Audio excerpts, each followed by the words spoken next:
Tanya had always believed in love. Not just the fairy tale kind, but the real, hard-working kind.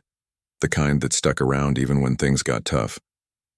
She and Marcus had been together for over 10 years, married for most of them, and together they built what looked like a perfect life. They lived in a quiet suburb where the neighbors knew each other by name. Their kids were doing well in school, and Tanya had a job she loved at a marketing firm downtown. On paper, everything was great. Marcus was a good man, at least that's what everyone said. He worked hard, came home every night, helped with the kids, and never missed a birthday or anniversary. Their friends often joked that he was too good to be true. But Tanya knew better. She knew the little things that made him who he was. The way he always remembered how she liked her coffee, how he'd sneak into the kitchen late at night just to make sure she had leftovers ready for lunch the next day, and how he never let a week go by without telling her he loved her.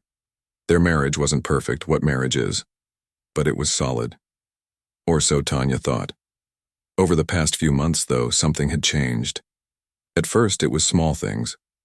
Marcus would get a text and immediately lock his phone. If Tanya walked into the room while he was on a call, he'd end the conversation fast, almost like he didn't want her to hear.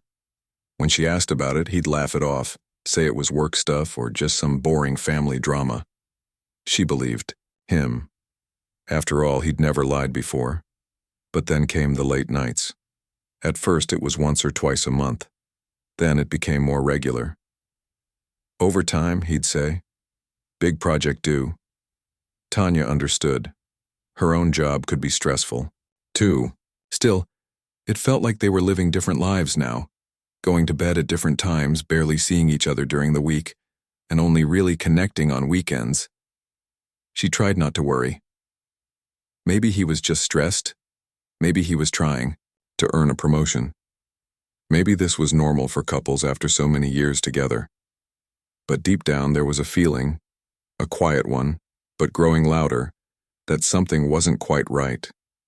Still, Tanya focused on what mattered. Her kids, her job, and the life they had built together. She wasn't going to let a few late nights and weird phone habits ruin what they had. Not yet. On the outside, everything still looked picture perfect. They hosted dinners with friends, went on weekend trips, and posted happy photos on social media. People admired them. They were the couple others looked up to. The kind that seemed to have figured out the secret to making love last. But inside, Tanya was starting to feel like a stranger in her own home. One Friday evening, Marcus surprised her with dinner plans. He picked her up from work, dressed nicely, and took her to her favorite Italian place. It was sweet, unexpected, and reminded her why she fell in love with him in the first place. They laughed, talked, and for a few hours, everything felt like it used to. As they drove back home, Marcus dropped her off near the front door and said he needed to run to the store for milk. Tanya smiled and waved him off, heading inside alone. The house was quiet. The kids were asleep upstairs and the lights were dimmed. She kicked off her heels and made her way to the bedroom to freshen up. As she passed by Marcus's side of the bed, she noticed his phone face down on the nightstand. The screen was dark, but she saw a small red notification blinking in the corner, an unread message. It was none of her business, she told herself. He had privacy just like she did. Still, curiosity tugged at her. She reached for the phone, hesitated for a moment, then pulled her hand back. No. She trusted him. And if there was ever a reason not to, he'd have to give her one. Instead, she grabbed her robe and headed to the bathroom. Later that night, Marcus came home quietly, careful not to wake the kids. Tanya pretended to be asleep, but she heard him move around the room, take off his shoes, and slide into bed beside her. She stayed still, listening to his breathing slow down until he finally fell asleep. She lay awake for a long time, staring at the ceiling. Tanya had always been a light sleeper. That night was no different. Even though her eyes were closed and her body still, her mind was wide awake, spinning with thoughts she couldn't quite name. She kept replaying the evening in her head. The dinner, the laughs, the way Marcus seemed almost too relaxed, like he had nothing to hide. She rolled over slowly, careful not to wake Marcus beside her. In the dim moonlight coming through the blinds, she could see his face, peaceful, calm. It was hard to believe someone who looked that peaceful could be carrying something heavy inside, but Tanya couldn't shake the feeling that something wasn't right. The next morning, Marcus left early for work as usual. He kissed her on the forehead before heading out and told her to take it easy. "You've had a long week," he said, with a smile. She smiled back, but the moment the door shut behind him, the silence felt heavier than usual. Tanya got the kids ready for school, packed their lunches, and dropped them off without saying much. She waved goodbye and drove back home slowly, unsure what she'd do with herself for the rest of the day. Work emails would come later, and there were chores to do, but all she really wanted was some quiet time to think. When she walked into the house, it was just like when she left, quiet, tidy, normal. She changed into sweatpants, poured herself a cup of coffee, and sat down at the kitchen table. Her phone buzzed with a few messages from friends, but she didn't feel like talking. Instead, she stared out the window and tried to figure out why everything suddenly felt off. Around noon, she remembered she had left her purse upstairs the night before. She had gone up to grab it, but then gotten distracted after seeing Marcus's phone light up. Now she needed it again. It had her wallet, her ID, and her credit cards. She left her coffee half finished and made her way upstairs. The bedroom was still dark, curtains drawn. The house was quiet except for the hum of the air conditioner. She spotted her purse on the dresser near the closet and reached for it without thinking twice. As she grabbed it, she noticed Marcus's laptop sitting open on the desk across the room. It wasn't unusual for him to leave it behind. He often worked from home on weekends or late at night. Still, something about it being open made her pause. She glanced at the screen. There was an email notification blinking at the top of the inbox. "Your adoption application has been approved." Tanya blinked. "Adoption?" She frowned, stepping closer. The subject line stood out like a red flag in a field of green. Why would Marcus get an adoption approval? They hadn't talked about adopting. They already had 2 kids. Why would he even look into something like that? Her heart started beating faster. She looked around like someone might catch her, even though she was alone. She knew this wasn't her business. She should walk away, close the laptop, forget she saw anything. But curiosity pulled harder than caution. She sat down in the chair and leaned forward, clicking on the email. The message was formal, addressed directly to Marcus. It congratulated him on the approval of his adoption application and listed details about a young girl named Maya. There were links to follow-up steps, legal documents, and a note about finalizing placement within the next few weeks. Tanya's hands trembled. This couldn't be real. She scrolled further and found more emails between Marcus and someone named Layla. The messages were friendly, personal. Some were old, dating back years. Others were recent. One read, "Can't wait until we can finally start our life together. Maya keeps asking about you. I told her soon, baby. Soon." Tanya's stomach twisted. She clicked into another folder and found more messages, photos too. A little girl smiling in front of a birthday cake. A woman standing outside a house she didn't recognize. Marcus, wearing a shirt she'd never seen before, holding the girl's hand. She felt like the floor had disappeared beneath her. Her husband, who had kissed her goodnight just hours ago, was building a life with someone else. Not just someone else. Another family. She couldn't breathe.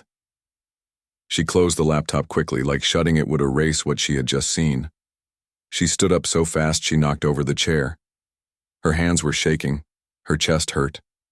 She paced the room, trying to make sense of it, trying to find some logical explanation that didn't include betrayal. Maybe it was fake. Maybe someone hacked his account. Maybe this was someone else's email by mistake. But deep down, she knew better. She opened the laptop again and checked the profile settings. It was definitely Marcus's account. His name, his birth date, his phone number. And the address listed wasn't theirs. It was somewhere far away. Tanya sank into the chair again, staring at the screen like it might change if she waited long enough. But it didn't. The truth stayed exactly where it was, right in front of her. Marcus had lied. For years, he had built another life behind her back, with another woman, and now, apparently, with another child. She thought about all the late nights, the strange calls, the way he avoided questions. All those times she gave him the benefit of the doubt. She had been feeding a lie. And now the truth had hit her like a storm, sudden, powerful, and impossible to ignore. Tanya stood up slowly, her legs weak. She wiped her face with her hands, trying to hold herself together. Her children were still at school. She was alone in the house. And for the first time in 10 years, she felt like a stranger in her own marriage. She didn't know what to do next. All she knew was that nothing would ever be the same again. Tanya sat at the desk long after she closed the laptop. Her heart was pounding like a drum, but her body felt numb. She didn't cry. She couldn't. Not yet. It was like her brain refused to process everything at once. Instead, she just stared at the wall, trying to make sense of what she had seen. How could Marcus do this? She thought back to their wedding day, the way he looked at her, the promises he made, the way they held hands and smiled through every vow. She remembered the birth of their children, the late nights together when one of them got sick, the laughter, the arguments, the good times, and the hard ones too. All of it. All those years. Were they real? Or had he been living a lie the whole time? Her phone buzzed on the dresser. A message from Marcus. Almost home. Want me to pick up dinner? Tanya read it again, then again. The normalcy of the message hit her like a slap. He was on his way back, as if nothing had changed. As if she didn't just find out her husband had another life, one with another woman, another child.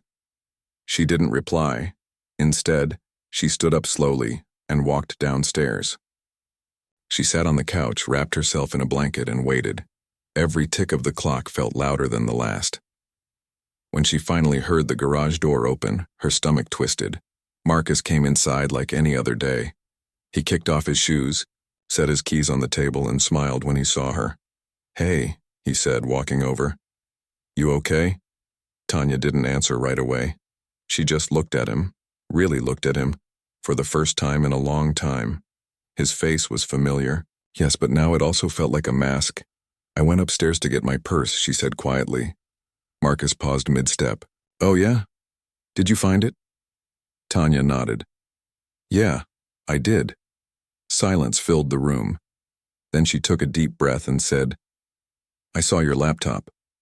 Marcus's smile faded. His eyes flickered, just for a second, but he tried to keep his face calm. "My laptop?" "Open," Tanya continued. "On the desk with an email about adoption approval." Marcus didn't speak. He just stood there, frozen. Tanya stood up now, her voice rising. "Tell me it's not real, Marcus. Tell me I'm misunderstanding something. Tell me that woman isn't your girlfriend. Tell me that little girl isn't yours." Marcus opened his mouth, but no words came out.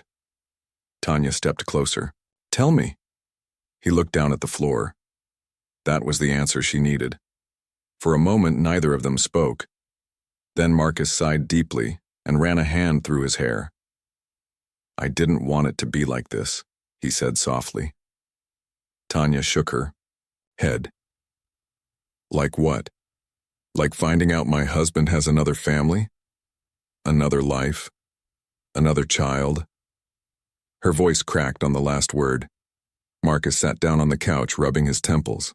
"It wasn't supposed to go this far," he said. "I never meant to hurt you." "Then why did you do it?" Tanya snapped. "Why would you start another life behind my back? Why wouldn't you just tell me we were done?" Marcus looked up at her, eyes full of guilt. "Because I didn't know how to end it," he admitted. "I didn't want to lose you, but I didn't feel like myself anymore." Tanya stared at him like he was speaking a different language. "You didn't feel like yourself?" she repeated. "So instead of talking to me, instead of telling me something was wrong, you started a secret life with someone else?" Marcus didn't answer. He just looked away. "How long?" Tanya asked. "How long have you been lying to me?" "A few years." he whispered. Tanya let out a shaky breath. Years. Marcus nodded. I met Layla online. We just talked at first.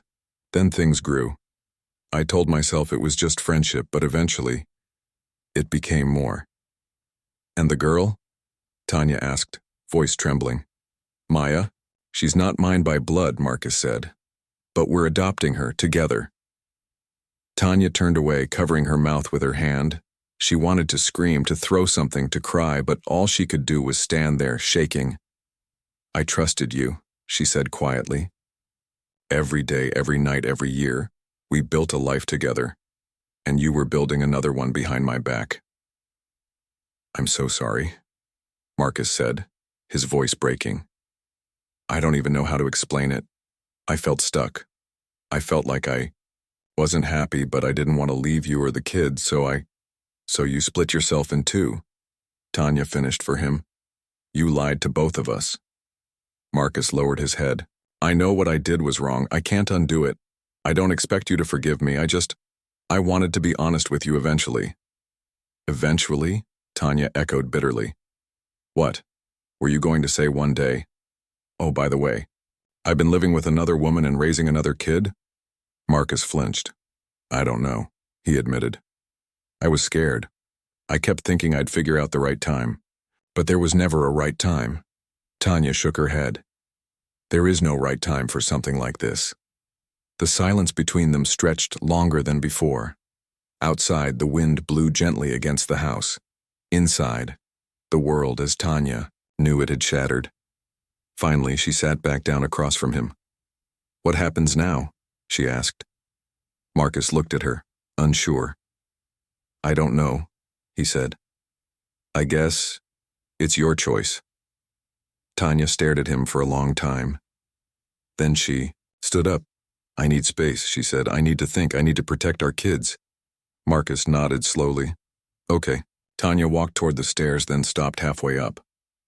For the record, she said without turning around, you didn't just break my trust. You broke everything. And with that, she disappeared into the hallway, leaving Marcus alone, in the quiet living room, staring at the floor where the pieces of their marriage now lay. The next few days passed like a blur. Tanya moved quickly, quietly, with purpose. She packed clothes for herself and the kids. She gathered important documents, made copies of financial records, and reached out to her sister. Within 2 days, they were out of the house and staying at her sister's place across town. Marcus didn't fight it. He stayed behind, alone in the home they had built together, now feeling colder than ever. Tanya told the kids that Daddy was going to stay somewhere else for a while, but she kept the real reason hidden.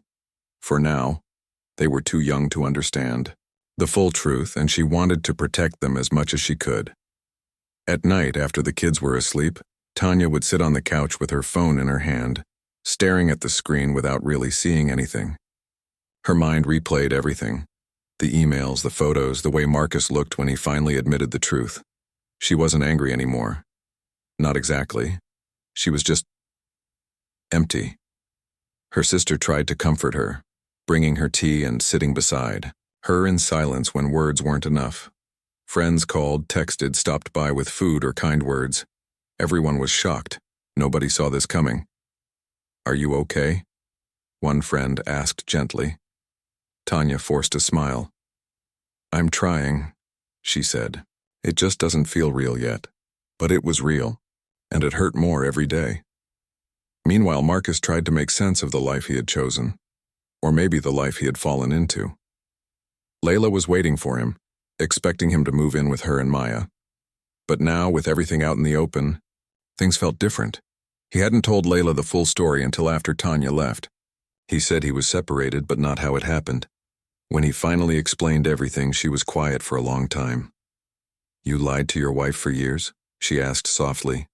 I know, Marcus whispered. And I hate myself for it. Layla rubbed her forehead. You can't just walk away from your old life and expect everything to be perfect here. I know, he said again. There was no easy path forward. He had burned bridges with Tanya. He had broken promises. And now, even with Layla, there was tension, uncertainty. Still, he tried to build something new. He packed up what little he had left at the house and moved into Layla's apartment. It was smaller than what he was used to, but it smelled like home-cooked meals and fresh laundry. Maya was shy around him at first, but slowly warmed up. Still, nothing felt quite right. Back at her sister's house, Tanya started therapy. At first, she went because everyone told her it would help, but soon she realized it really did. Talking to someone who didn't judge her, who helped her sort through the mess of emotions, anger, sadness, confusion, it gave her clarity. She also started journaling, writing down her thoughts, her memories, her pain. It became a way to process everything, without having to explain it to anyone else. One night she wrote, "I thought my marriage was real. I thought we had something strong. But now I wonder if love is only real if both people are honest. If one person is hiding half their life, then what was ours really worth?" The divorce papers came soon after. Tanya hired a lawyer. Marcus signed. Everything without hesitation. There was no fight over money, no battle for the house. He knew he had no right to ask for anything. When friends asked how she was holding up, she'd say, "One day at a time." That's how she lived now. Some days she cried, some days she laughed. Most days she focused on her kids, making sure they still felt loved, safe and normal, even though nothing about their world felt that way anymore. Marcus, on the other hand, struggled to find peace. With Layla, things grew tense. She questioned his decisions, his honesty. She wanted full commitment, but he was still haunted by guilt. Maya started asking questions too. "Where did you live before?" she asked one day. Marcus hesitated. "With another family," he said carefully. "Did you love them?" she asked. He swallowed hard. "I did," he admitted. "But I made a lot of mistakes." Maya didn't understand.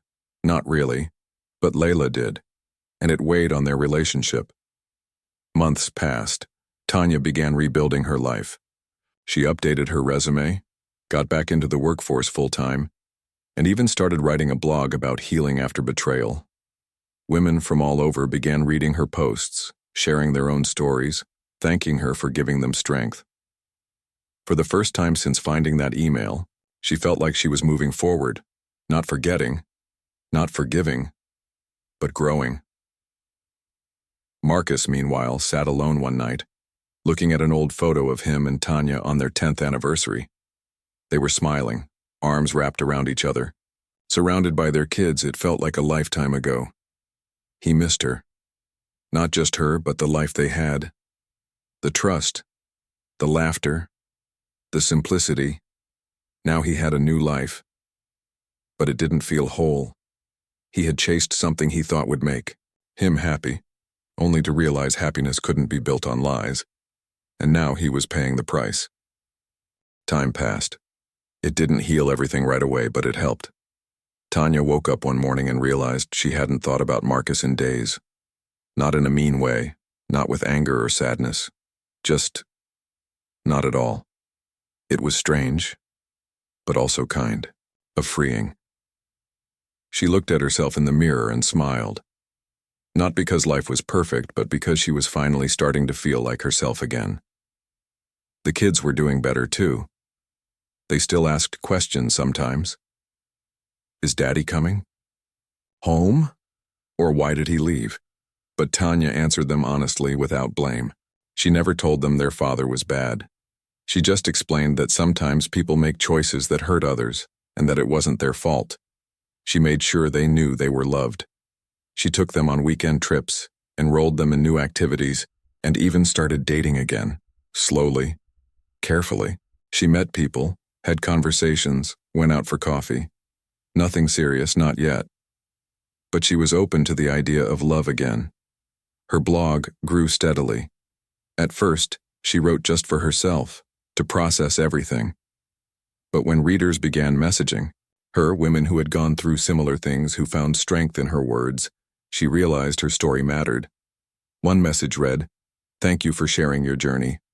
I felt so alone until I read your words. You gave me hope." That meant more than anything. Tanya started speaking at small women's groups, sharing what she learned about rebuilding trust, self-worth, and resilience. She talked about pain, yes, but also about healing, growth, and the strength it takes to keep going after your world falls apart. And every time she spoke, she felt stronger. Meanwhile, Marcus lived his new life quietly. He stayed with Layla and Maya for a while, but things between them slowly changed. The excitement of being together wore off, and the weight of his past settled in. He tried to be present, to be honest, but guilt followed him like a shadow. Layla noticed. "You're not here," she told him one night. "Not really." Marcus didn't argue. "I know," he said. "I'm sorry." They sat together in silence for a long time before she finally said, "You can't keep living in two worlds, Marcus. You have to choose where you belong." He didn't answer right away because deep down he wasn't sure anymore. Eventually, Layla made the choice for them. She said she needed someone who was fully there, with heart, mind, and soul. And Marcus wasn't that person. Not yet. So she asked him to leave. He didn't fight it. He packed his things and moved into a small apartment across town. Alone again. Quiet nights, long thoughts, no distractions. For the first time in years, he was forced to face himself. He thought about Tanya, about the kids, about the life he had walked away from. He thought about Maya, and how much he wanted to be a good father to her, even if he wasn't her biological dad. He missed them all, but he also understood now. He had broken something that couldn't be fixed. He reached out to Tanya once just to say he hoped she was okay. She replied politely, but short, "I am. Thank you. Take care of yourself." That was it. No hate, no drama, just closure. Marcus kept visiting Maya sometimes, though less often now. He respected Layla's space. He sent cards, little gifts, messages. He wanted Maya to know he cared, even if he wasn't in her daily life anymore. And slowly he started working on himself. Therapy, books, long walks, silence, reflection. He realized he had spent most of his adult life running, from problems, from hard conversations, from responsibility. And when he finally stopped running, he saw how much damage he had caused, not just to others, but to himself. He wasn't the same man he used to be. Maybe he never would be. But maybe that was okay. Back in her own life, Tanya kept growing. She bought a new house, smaller, cozier, filled with light. She got promoted at work. Her blog turned into a community, full of women supporting each other through pain and healing. One evening, as she tucked her kids into bed, her daughter looked up at her and said, "Are you happy, Mama?" Tanya smiled softly. "I'm learning how to be," she said, "and that's enough for now." Outside, the wind blew gently against the windows. Inside, everything felt warm, safe, peaceful. She had lost a marriage, but she had found herself, and in the end, that was what truly mattered.